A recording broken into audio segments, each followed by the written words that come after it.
गोटे जंगल रे काऊ और कोइली दुहे बहुत घनिष्ठ सांग थिले।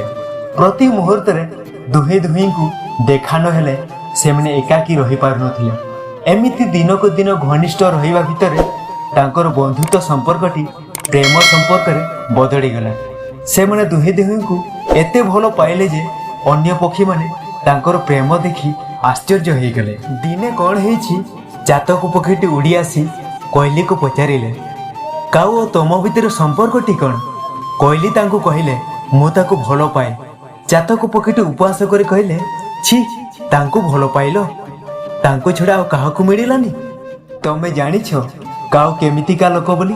जानि नह तो कहूची सुनो। से तो पर भलो मनीष नुहे। बाटरे घाटरे पड़िथवा पोचा सढ़ा खाद्य खाइकी जीविका निर्वाह करे। सेथिपाई समस्ते तांको घृणा करती।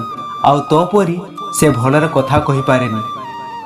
अन्य पक्षी माने तांको सहित मिसेवा पाए देखिले तते बहुत अपमान करिवे। सेथिपाई मु तुमको कहूची मो सहित आमे नुआ संसार गढ़िबा।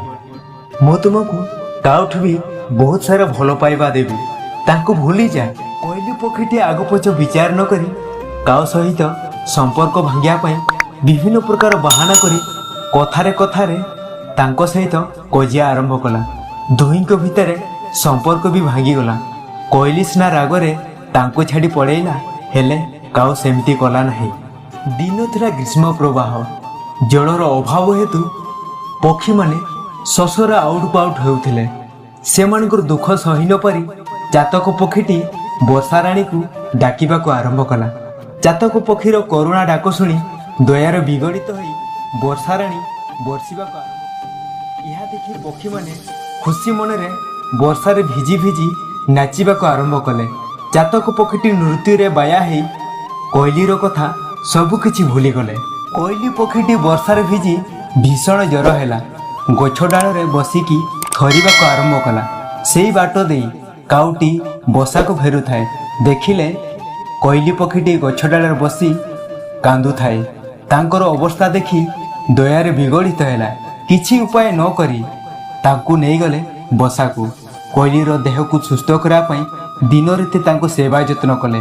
कोइली निजर भूल पाई अनुतप्त होई काउको क्षमा मागिकी कहिले, आउ केबे भी तोते छाड़ी कुआडे जीवी नहीं। बंधुगण जानिले तो जी तो प्रकृतिर भल पाए तुम तांको जेते घृणा करे तांको छाड़ी के चली जाओ, परिशेष रे से ही विपद समय रे छिड़ा हुए।